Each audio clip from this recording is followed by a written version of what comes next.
ଆପଣଙ୍କ ନାଁ କୁହନ୍ତୁ। ଅନମଲତା ଦାସ ଜଗତସିଂହପୁର ଆସିଛି।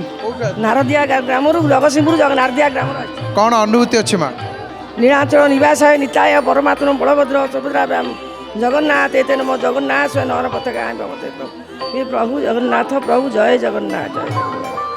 ବହୁ ଦିନର ଚାରି ବର୍ଷର ଅନୁଭୂତି ଜୟ ଜଗନ୍ନାଥ ଚ୍ୟାନେଲ ଖୋଲିଲା ଦିନଠୁ ମୁଁ ମତେ ଖୁସି ହେଇଛି, କିନ୍ତୁ ଅନୁଭୂତି କହିବା ପାଇଁ ଚାରିଥର ଆସି ଫେରି ଯାଇଛି। ମୁଁ ସୁଯୋଗ ପାଇପାରିନି ପ୍ରଭୁ, ମୁଁ ସେଥିପ୍ରତି ମୋର ବହୁତ ଦୁଃଖ।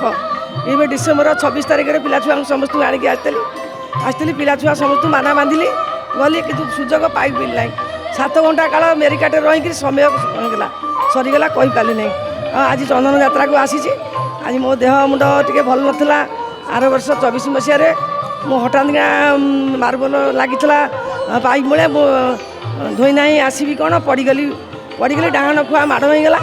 ଏମିତି ବାରେ ମାଡ଼ ହୋଇଗଲା ଯେ ସାଇଟ୍ ହେଇକିରି ପଡ଼ିଗଲି। ତାପରେ ପଡ଼ି ଯାଇକିରି ହାତ ମାଡ଼ ହୋଇକି ଜୋରରେ ବିନ୍ଧା ଚିଟା କଲା। ମୁଁ ସେଇଥିରେ ଜଗନ୍ନାଥଙ୍କୁ ଡାକୁଥାଏ, ପ୍ରଭୁ ମୋତେ କାହିଁକି ଏତେ ଦୁଃଖ ଦେଲ ସକାଳୁ ପୁରା 6ଟା ବେଳରୁ। ତାପରେ ଔଷଧ ଆଣି ଖାଇଲି, ଭଲ ହେଲା ନାହିଁ। ପୁଅ ଔଷଧ ପଠେଇଲା ମେଡ଼ିସିନ ମଲମ, ସେଥିରେ ଭଲ ହେଲା ନାହିଁ। ସେସବୁ କଟକ ଗଲି, ସମସ୍ତେ କହିଲେ ନାଇଁ ଜଖମ ହେଇଛି, କ'ଣ ଫ୍ରାକ୍ଚର ହେଇଛି। ଆଉ ପୁଣି ପୁଅ କହିଲା ନାଇଁ ତୁ ବୋଉ ଘରୁ ଏଠିକି କଟକ ପଳେଇଆ। କଟକ ପଳେଇଲି। ମୁଁ ପ୍ରଭୁ କେମିତି କିଛି ନ ହେଇଥାଉ, ମୋର କେମିତି ଯାହା ଅଳ୍ପ ହେଇଥାଉ। ମୁଁ ଏକୁଟିଆ ଘରେ ରହୁଛି, ପୁଅ ବୋଉ ଘରେ ବାହାରେ ରହୁନ୍ତି। ସେଠୁ ପରୀକ୍ଷା ହେଲା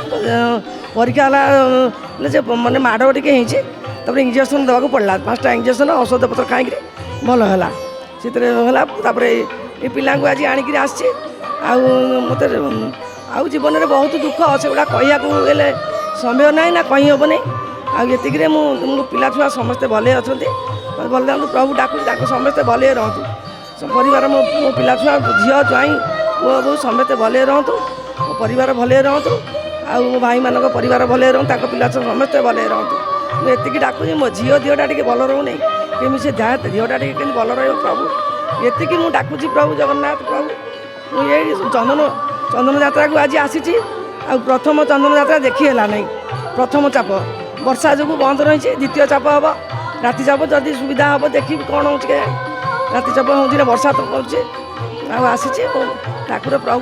ଚନ୍ଦନ ଯାତ୍ରା ଆଗରୁ ଦେଖିଥିଲେ ନା ପ୍ରଥମ ଥର ଦେଖି? ନା ଆଜି ପ୍ରଥମ ଥର। ଟିଭିରେ ସବୁବେଳେ ଦେଖେ, ଆଉ ମୁଁ କୌଣସି ଚ୍ୟାନେଲ ଦେଖେ ନାହିଁ, କେବଳ ସେ ଜୟ ଜଗନ୍ନାଥ ଚ୍ୟାନେଲ। ମୁଁ ଭୋରୁ 5ଟା ବେଳକୁ ଉଠେଇ, ଆଉ ମୋ ସ୍ୱାମୀ ଖୋଲି ଦିଅନ୍ତି ଟିଭି। ମୁଁ ଦେଖେ, ଆଗ ତାଙ୍କୁ ଦର୍ଶନ କରି ଗାଧେଇ ଯାଇ କାମ ସାରେ, ଆଉ ପୂଜା କରିଥାଏ। ସେଇଠି ସବୁବେଳେ ବସିଥାଏ, କାମ ଧନ୍ଦା କରିଥାଏ, ସବୁବେଳେ ଦର୍ଶନ କରିଥାଏ ଜଗନ୍ନାଥଙ୍କୁ ପ୍ରଭୁ।